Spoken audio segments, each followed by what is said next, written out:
ராதே ராதே. நம்ம சத்குருநாதருடைய பரம கிருபையினால் ஸ்ரீமத் பாகவத மகாபுராணம் கற்றுட்டு வரோம். இப்பொழுது 5ஆவது ஸ்கந்தம் கற்றுக்க ஆரம்பிச்சிருக்கோம். இதில் முதல் அத்தியாயத்தில் பாதி வரைக்கும் நம்ம பார்த்தோம். போன 2 செஷனில் என்ன பார்த்தோம் அப்படின்னா, மனு தன்னுடைய பிள்ளையான பிரியவிரதனுக்கு ராஜ்யத்தை கொடுக்கணும் அப்படின்னு ஆசைப்படுறார். ஆனால் பிரியவிரதனோ பகவத் தியானம் பண்ணிட்டு பிரம்மச்சாரியாக இருக்கணும் அப்படின்னு ஆசைப்படுறதுனால ராஜ்யத்தை ஏற்றுக்க விரும்பலை.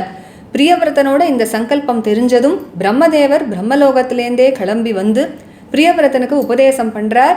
பகவான் உனக்கு வாழ்க்கையில் என்ன விதிக்கிறாரோ அதை அப்படியே நீ ஏற்றுக்கோ அப்படின்னு உபதேசம் பண்ணிட்டு கிளம்பி போனார் அப்படிங்கிறத பார்த்தோம்.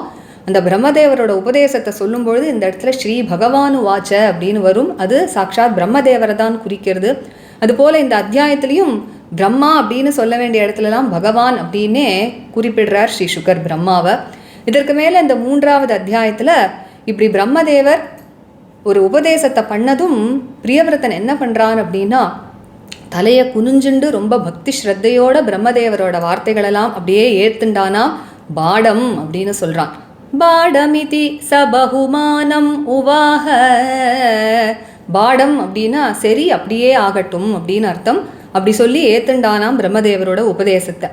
இதுக்கப்புறமா மனு பிரம்மாவுக்கு பூஜை பண்ண உடனே பிரம்மதேவர் பகவான் அப்படியே தியானம் பண்ணிகிட்டே கிளம்பி பிரம்மலோகத்துக்கு போகிறார். நாரதனும் பிரியவிரதனும் அப்படியே கண்கொட்டாமல் பிரம்மதேவரையே பார்த்துட்டுருக்கா அப்படின்னு சொல்கிறார்.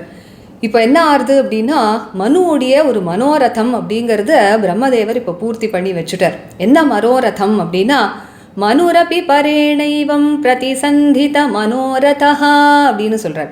என்ன மனோரதம் அப்படின்னா, பிரியவிரதன் இடத்துல ராஜ்யத்தை ஒப்படைச்சிட்டு தான் தபசுக்கு போனோம் அப்படின்னு ஆசைப்படுறார் மனு. அதனால இப்போது பிரியவிரதன் இடத்துல இந்த ராஜ்யத்தை ஒப்படைக்கிறது அப்படிங்கிற அந்த மனோரதம் அவருக்கு பூர்த்தி ஆனதுனால ஒரு நல்ல நாளாக பார்த்து நாரதரோடைய ஒரு அனுமதியினோடையும் சேர்ந்துண்டு பிரியவிரதனை அப்படி ராஜ்யத்தில் ஸ்தாபிக்கிறார். ராஜாவாக எல்லா பூமியும் ஆள்றதுக்காக பிரியவிரதனை அப்படி ஸ்தாபிக்கிறார். இப்பொழுது என்ன பண்ணுறார் மனு அப்படின்னா, பிரியவிரதனிடத்துல ராஜ்யத்தை ஒப்படைச்சிட்டு இந்த உலக வாழ்க்கையை அனுபவிக்கணும் அப்படிங்கிற அந்த ஆசையை விட்டுட்டாராம். இந்த உலக வாழ்க்கைங்கிறது எப்படிப்பட்டது அப்படின்னு இங்கே சொல்லும் பொழுது, விஷ ஜலம் நிரம்பிய ஒரு பெரிய குளமாம் இந்த உலக வாழ்க்கைங்கிறது. இந்த விஷ ஜலம்ங்கிறது என்ன அப்படின்னா இந்திரிய சுகங்கள் தான் அப்படின்னு சொல்கிறார்.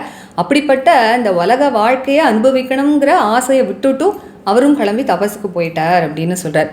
இப்பொழுது பிரியவிரதன் எப்படிப்பட்டவனாக இருக்கான் அப்படின்னா, பகவானுடைய சரணத்தையே தியானம் பண்ணி அப்படி பரிசுத்தமான ஹிருதயம் உடையவனாக இருக்கான் பிரியவிரதன்.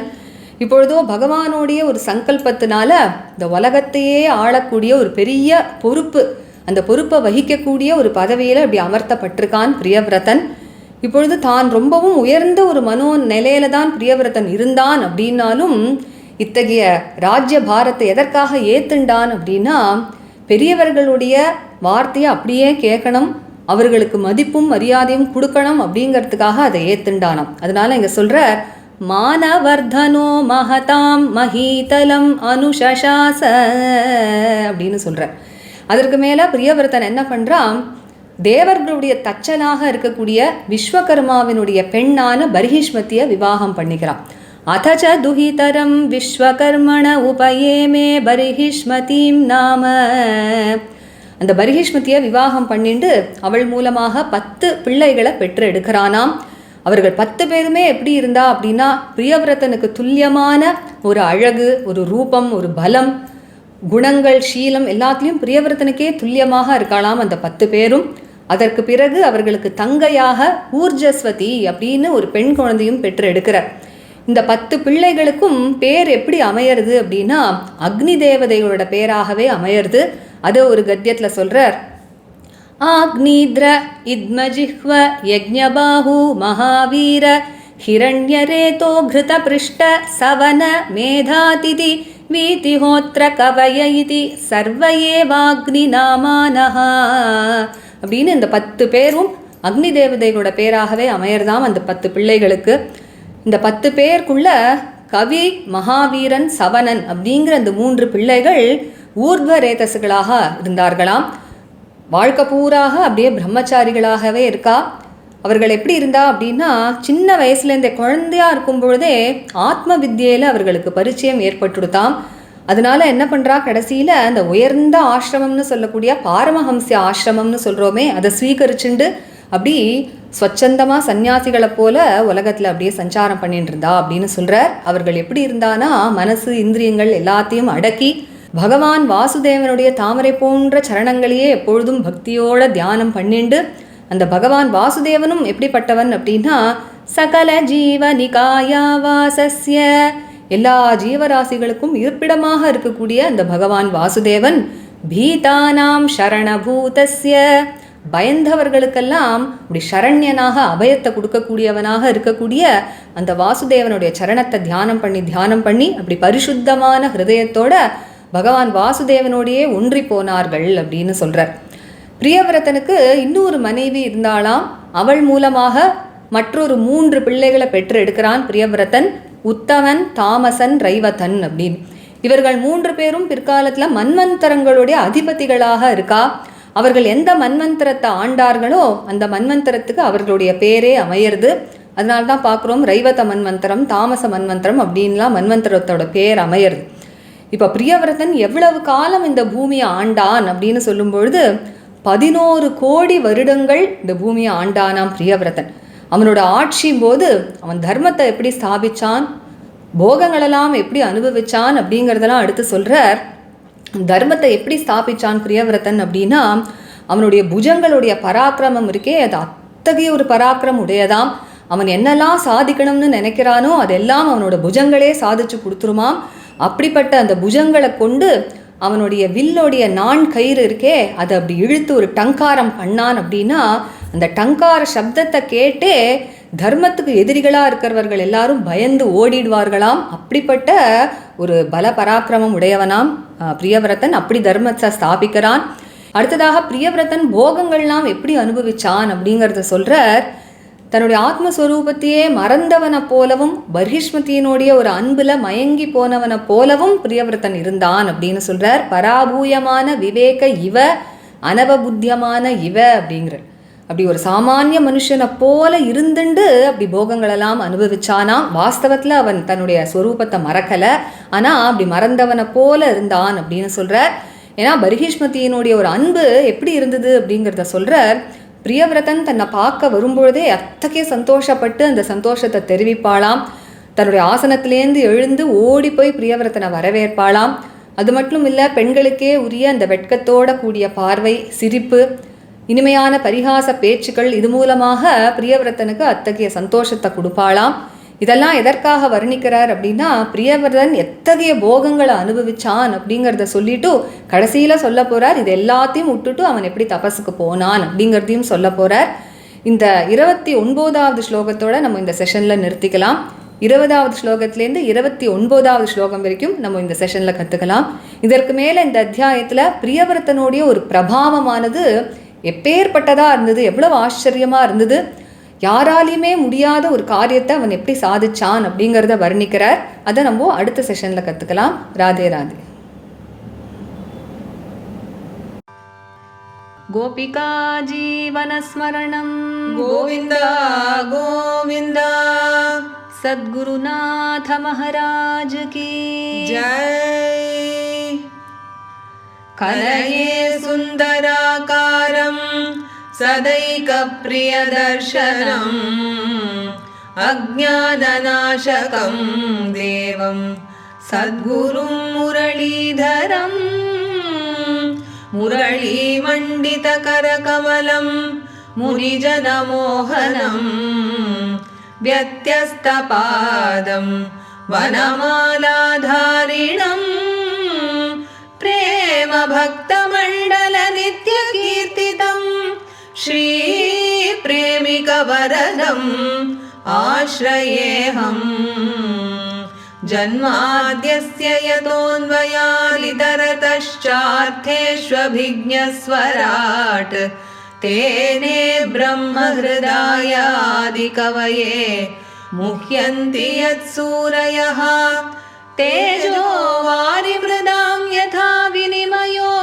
यत्र त्रिसर्गो मृषा धाम्ना स्वेन सदा निरस्तकुहकं सत्यं परं धीमहि धर्मः प्रोज्झितकैतवोऽत्र परमो निर्मत्सराणां सताम् वेद्यं वास्तवमत्र वस्तु शिवदं तापत्रयोन्मूलनम् श्रीमद्भागवते महामुनिकृते किं वा परैरीश्वरः सद्यो हृद्यवरुध्यतेऽत्र कृतिभिः शुश्रूषुभिस्तत्क्षणात् निगमकल्पतरोर्गलितं फलं शुकमुखादमृतद्रवसंयुतं पिबत भागवतं रसमालयं मुहुरहो रसिका भुवि भावुकाः यं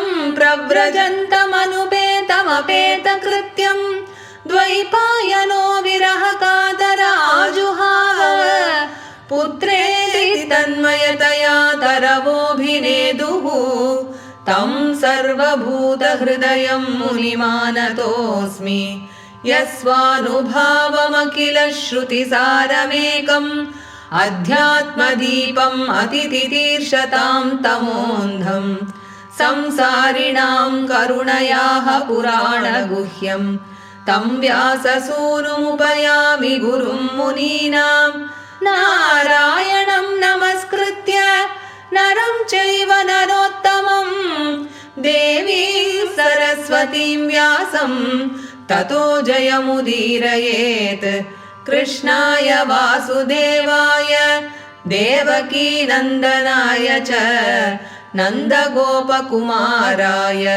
गोविन्दाय नमो नमः कृष्णाय वासुदेवाय हरये परमात्मने प्रणतक्लेशनाशाय गोविन्दाय नमो नमः नाम संकीर्तनं यस्य सर्वपापप्रणाशनं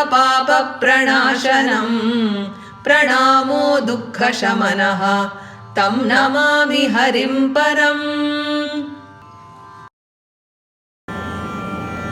गोपिका जीवनस्मरणं गोविन्द गोविन्द सद्गुरुनाथ महाराज की जय। श्रीशुक उवाच श्रीशुक उवाच इति समभिहितो इति समभिहितो महाभागवतो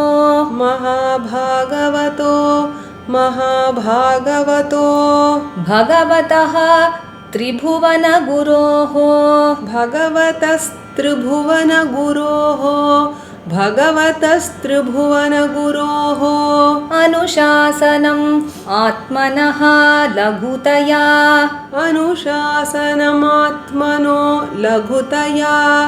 अनुशासनमात्मनो लघुतया अवनतशिरोधरो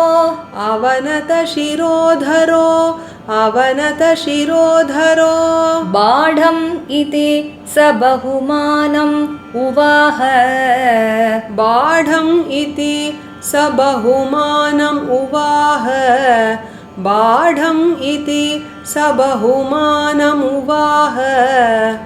भगवानपि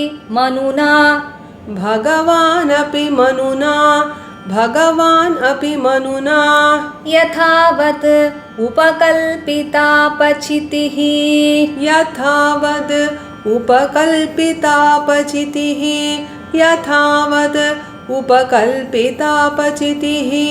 प्रियव्रत नारदयोः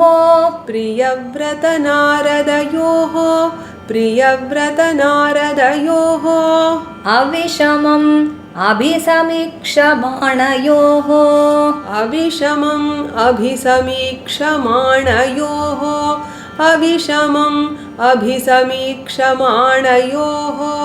आत्मसमवस्थानम्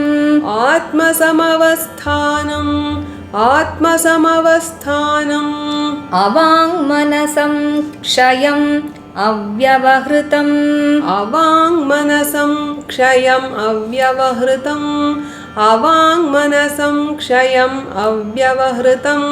प्रवर्तयन्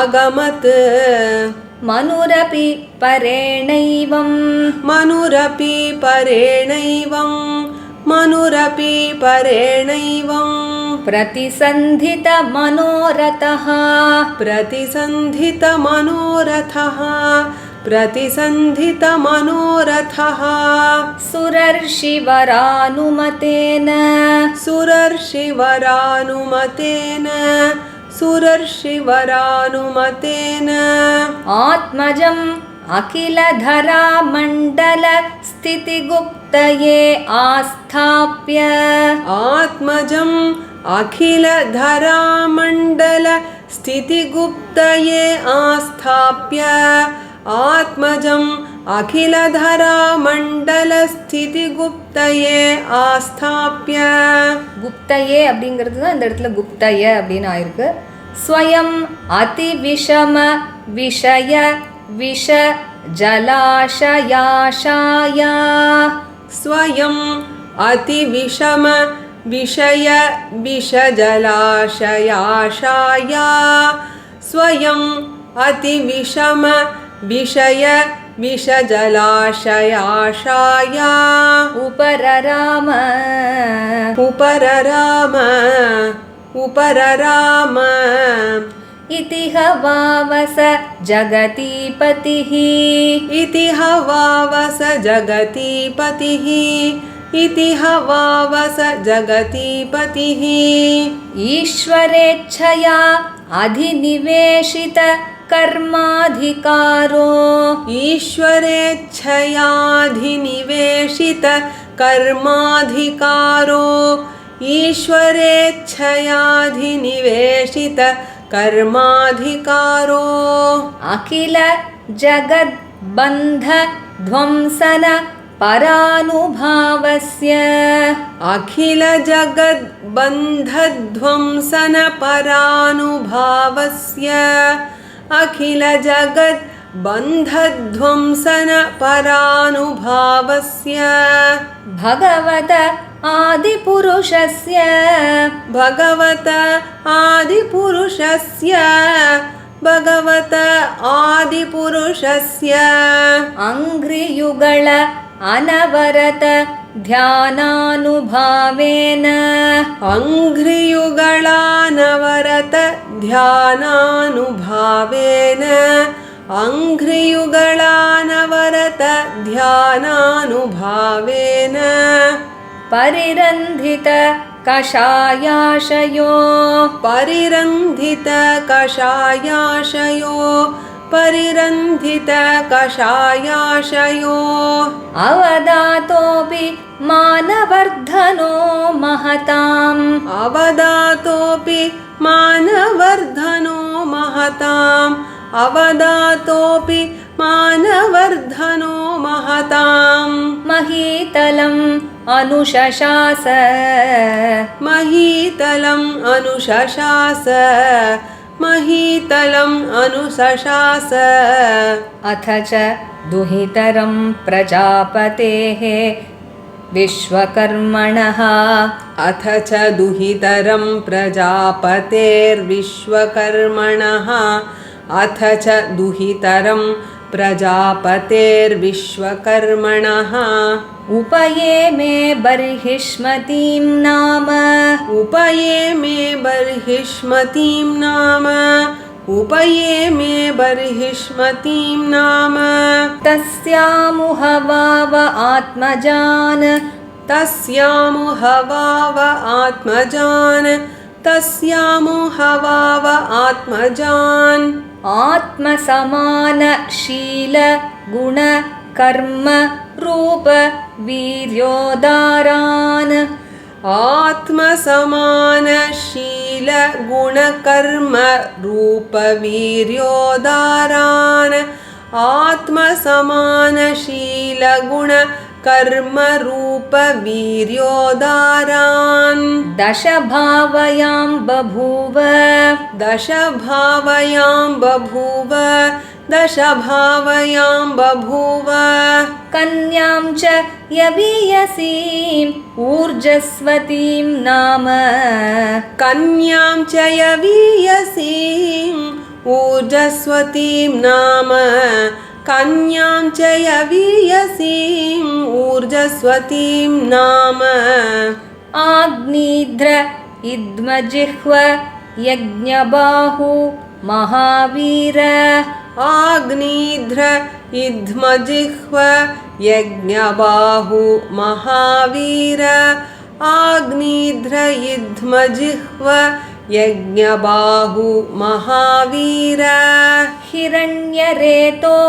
घृतपृष्ठ सवन मेधातिथि हिरण्यरेतो घृतपृष्ठ सवन मेधातिथि हिरण्यरेतो घृतपृष्ठ सवन मेधातिथि वीतिहोत्र कवय इति सर्व एव अग्निनामानः वीतिहोत्र कवय इति सर्व एवाग्निनामानः वीतिहोत्र कवय इति सर्व एवाग्निनामानः एतेषां कविः महावीरः सवन इति एतेषां कविर्महावीरः सवन इति एतेषां कविर्महावीरः सवन इति त्रय आसन् ऊर्ध्वरेतसः त्रय आसन् ऊर्ध्वरेतसः त्रय आसन् ऊर्ध्वरेतसः त आत्मविद्यायां त आत्मविद्यायां त आत्मविद्यायाम् अर्बभावाद् आरभ्य कृतपरिचयाः अर्भभावाद् आरभ्य कृतपरिचयाः अर्भभावाद् आरभ्य कृतपरिचयाः पारमहंस्यम् एव आश्रमम् अभजन् पारमहंस्यमेव आश्रमम् अभजन् पारमहंस्यमेव आश्रमम् अभजन् तस्मिन् उहवा उपशमशीलाः परमर्षयः तस्मिन्नु हवा उपशमशीलाः परमर्षयः तस्मिन्नु हवा उपशमशीलाः परमर्षयः सकलजीवनिकाया वासस्य सकलजीवनिकाया वासस्य सकलजीवनिकाया वासस्य भगवतो वासुदेवस्य भगवतो वासुदेवस्य भगवतो वासुदेवस्य भीतानां शरणभूतस्य भीतानां शरणभूतस्य भीतानां शरणभूतस्य श्रीमत् चरणारविन्द अविरतस्मरण श्रीमच्चरणारविन्दाविरतस्मरण श्रीमच्चरणारविन्दाविरतस्मरण अविगलित परम भक्तियोगानुभावेन अविगलित परम भक्तियोगानुभावेन अविगलित परम भक्तियोगानुभावेन परिभावित अन्तर्हृदयाधिगते परिभावितान्तर्हृदयाधिगते परिभावितान्तर्हृदयाधिगते भगवति सर्वेषां भूतानाम् आत्मभूते भगवति सर्वेषां भूतानाम् आत्मभूते भगवति सर्वेषां भूतानाम् आत्मभूते प्रत्यगात्मन्येव आत्मनः तादात्म्यम् अविशेषेण समीयुः प्रत्यगात्मन्येव आत्मनः तादात्म्यम् अविशेषेण समीयुः प्रत्यगात्मन्येव आत्मनः तादात्म्यम् अविशेषेण समीयुः अन्यस्यामपि जायायाम् अन्यस्यामपि जायायाम् त्रयः पुत्रा आसन् त्रयः पुत्रा आसन् उत्तमः तामसो रैवत इति उत्तमस्तामसो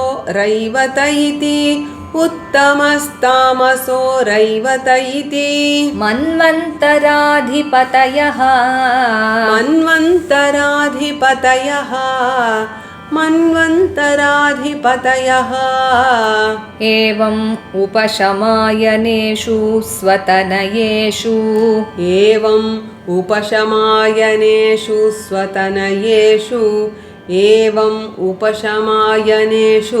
स्वतनयेषु अथ जगतीपतिः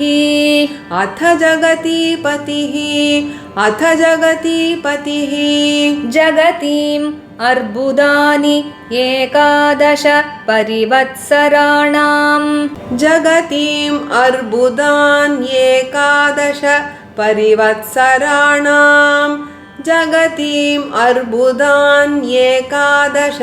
परिवत्सराणाम् अव्याहत अखिल पुरुषकार सारसंभृत अव्याहताखिल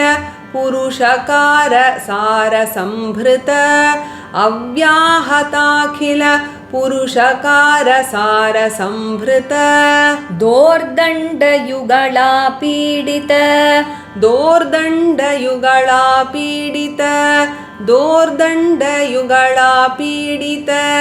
मौर्वी गुणस्तनित विरमित धर्मप्रतिपक्षो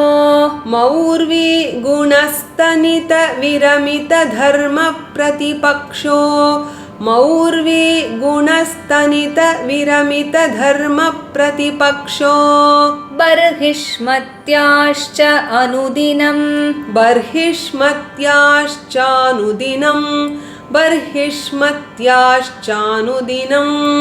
एधमान प्रमोद प्रसरण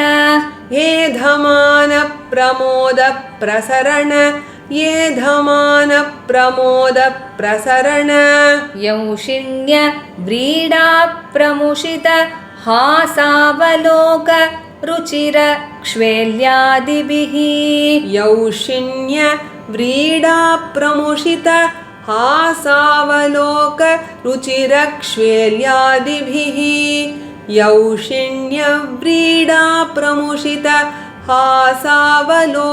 रुचिर क्ष्वेल्यादिभिः पराभूयमान विवेक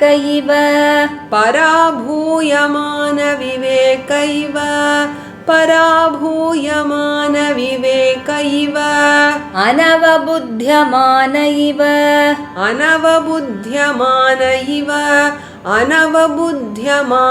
इव महामना बुभुजे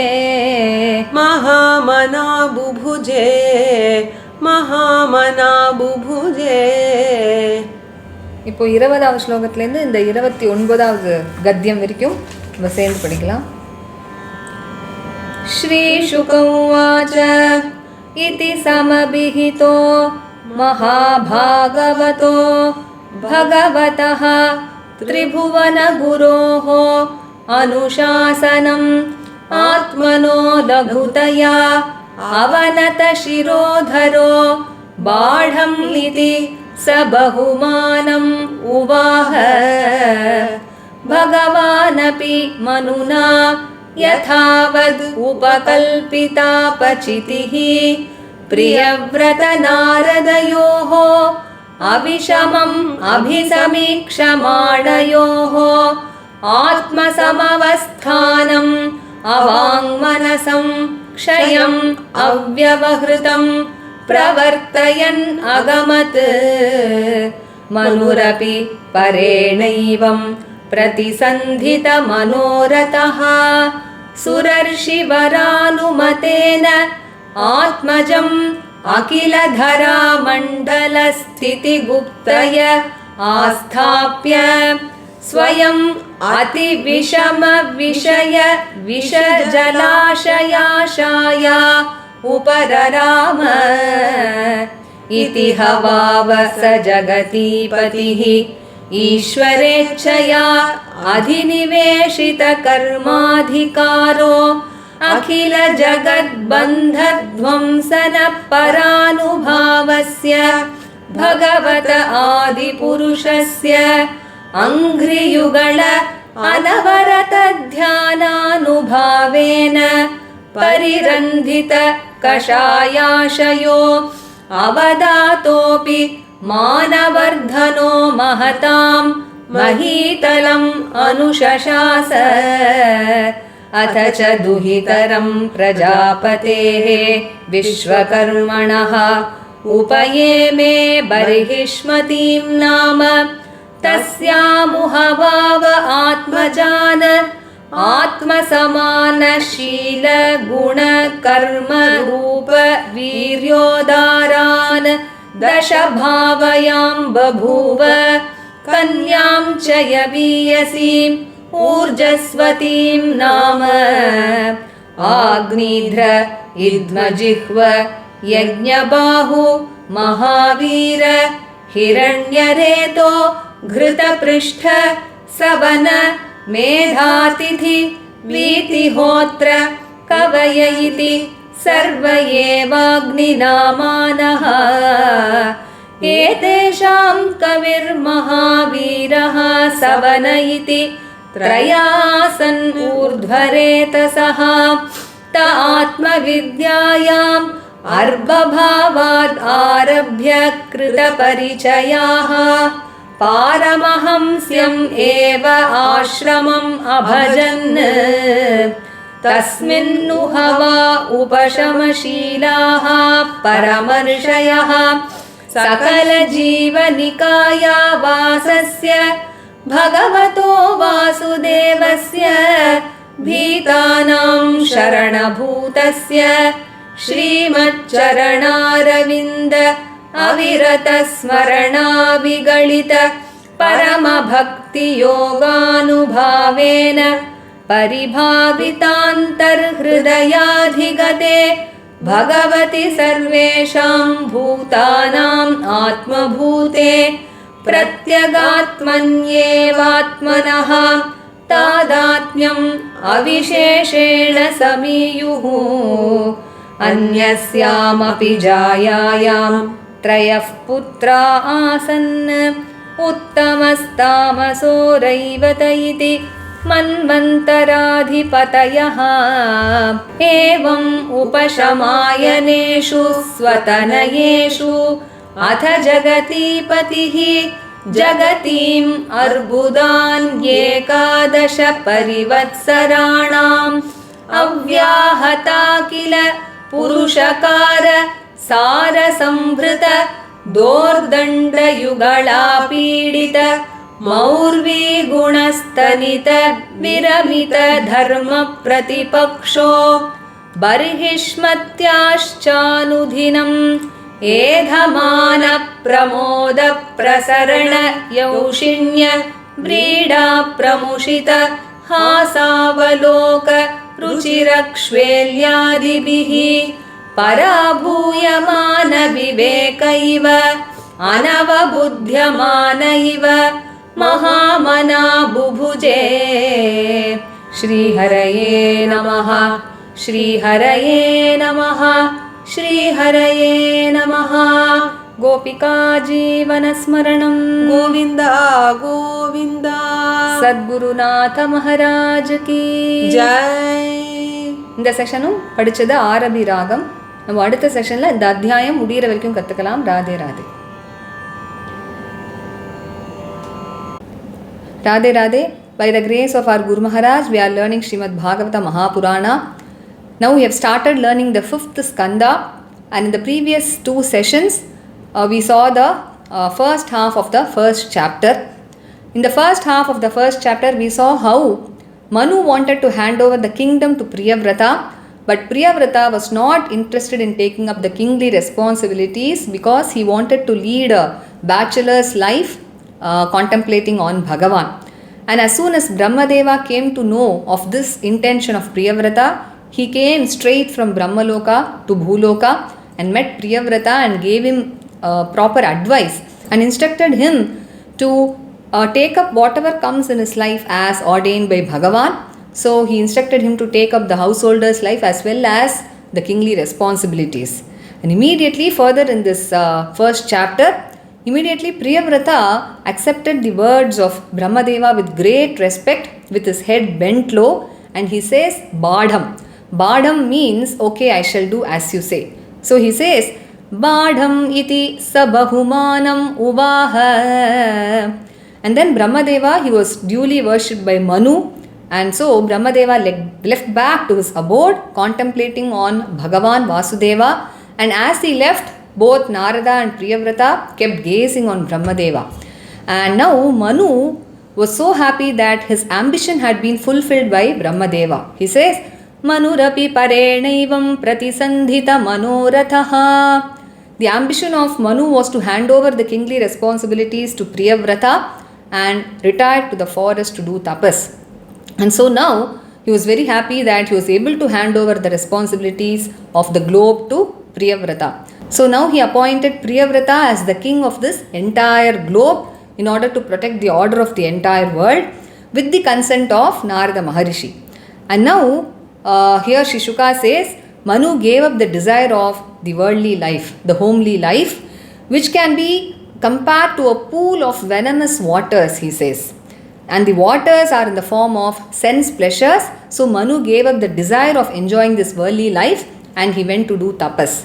Now Priyavrata, who was extremely purified because of constant meditation upon Bhagavan's holy lotus feet, he was now placed in a position by the will of God himself to take up the responsibility of work, which is to protect the entire world.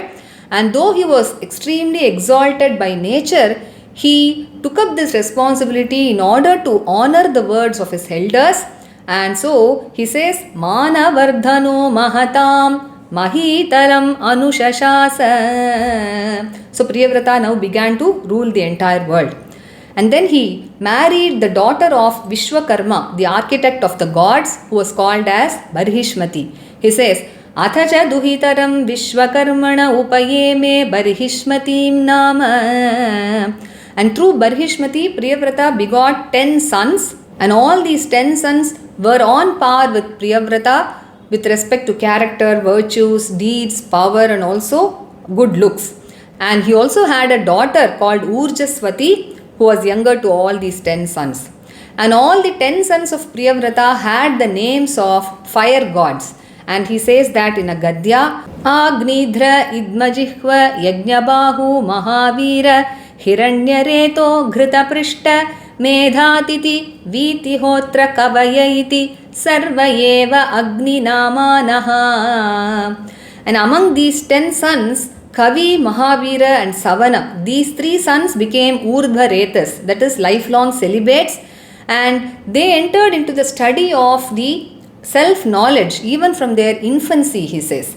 And finally they took up the highest Paramahamsa ashrama and became recluses. And finally, with great control of mind and senses, they meditated with great devotion on the lotus-like feet of Lord Vasudeva, who is the abode of all the living beings. Sakala Jiva Nikaya Vasasya. And he is the resort of all those who are caught with fear, isn't it? He says, Bhitanam Sharana Bhutasya. And with their hearts thus being purified by such meditation, finally they attained oneness with Lord Vasudeva, he says. And Priyavrata, he also had 3 other sons through his other wife, who were called as Uttama, Tamasa and Raivata. And these 3 sons, they finally became Manvantaradhipatis. They presided over 3 Manvantaras, which were named after them. So we see that there are Manvantaras called Raivata Manvantara, Tamasa Manvantara and so on. And then he says, how long Priyavrata ruled over this globe? He says he ruled over for 11 crore years.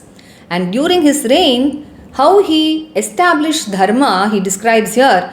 If he pulled his bowstring with his stout arms, which had immense power and strength, the very twang of that bowstring, what would happen is it would terrorize the enemies of righteousness, and they would run away in fear, he says. And the power of his arms was enough to fulfill all his efforts without any obstacle. Such was the power of his arms, he says. And then he goes on to say how he enjoyed the pleasures of this world. He says he enjoyed the pleasures of householder life as though he had forgotten his self, and as if his mind was clouded by all the gestures and expressions of love of Barhishmati. So he says, Parabhuyamana viveka iva anavabuddhyamana iva.